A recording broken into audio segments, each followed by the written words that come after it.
संभावना सेठ शादी के 8 साल बाद भी मां बनने के लिए स्ट्रगल कर रही हैं। इसके लिए उन्होंने IVF का सहारा लिया लेकिन नाकामयाब रही। वहीं देवीना बनर्जी के पॉडकास्ट में संभावना ने मां बनने में आ रही मुश्किल के लिए देर से की शादी को जिम्मेदार बताया। संभावना कहती हैं IVF की वजह से उनका वजन काफी बढ़ गया था, तब लोग उन्हें ताने मारते थे। इससे परेशान होकर उन्होंने IVF के बारे में व्लॉग्स में बताना शुरू किया। संभावना ने कहा कि उनमें कमी है, इसलिए बच्चा नहीं हो रहा। वो पहले अपना करियर बनाने में बिजी थी, तब उनके दिमाग में बस काम था, घर का लोन चुकाना था। वो ऑर्थराइटिस से जूझ रही थी। इसके अलावा भी उन्हें दूसरी कई परेशानियां थी। पॉडकास्ट में संभावना ने एक किस्सा बताया जब गांव में किसी दूसरी पड़ोसन ने उन्हें बच्चा न होने पर ताना मारा था। वो कहती हैं, उस किस्से को मैं भूल नहीं सकती। 1.5 साल तक मैं ऑर्थराइटिस के दर्द में थी, मेरी मरने वाली हालत हो रही थी। आप कह रहे हो बच्चा नहीं हो रहा। वो कहते हैं बच्चा कर दो फिर मरो जाकर। इस रवैये के साथ क्या करोगी? आप किसी इंसान को यूँ ताने मारकर बताते हो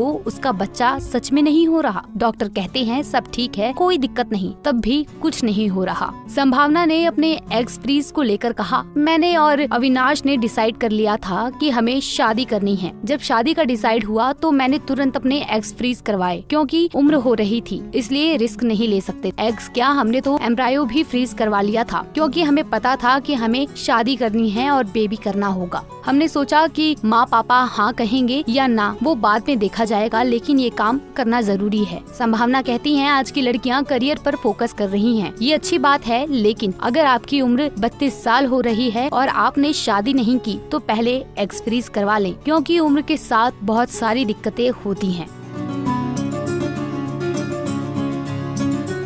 हमसे भी गलती हुई है। मैं गलती तो नहीं कहूँगी, पर पता नहीं क्या है जो माँ नहीं बन पा रही हूँ। संभावना ने माँ बनने के लिए एक नहीं बल्कि 4 बार IVF का सहारा लिया था। हालांकि चारों IVF फेल हुए। इससे पहले कपल ने एक क्वेश्चन आंसर सेशन रखा था, जिसमें एक फैन ने उनसे माँ बनने को लेकर उनकी फीलिंग के बारे में पूछा था कि क्या वो बच्चा गोद लेंगी या IVF की मदद लेंगी, जिस पर संभावना ने कहा था कि 2 साल पहले उनका IVF हुआ था और अब समय आ गया है कि वो इस प्रोसेस को आगे बढ़ाएं।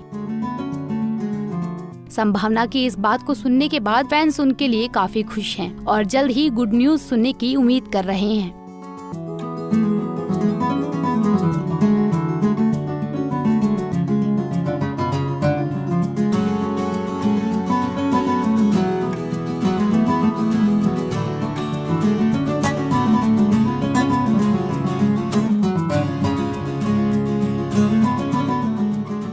ऐसे ही और वीडियोस के लिए आप नारी के पेज को YouTube पर सब्सक्राइब, फेसबुक पर लाइक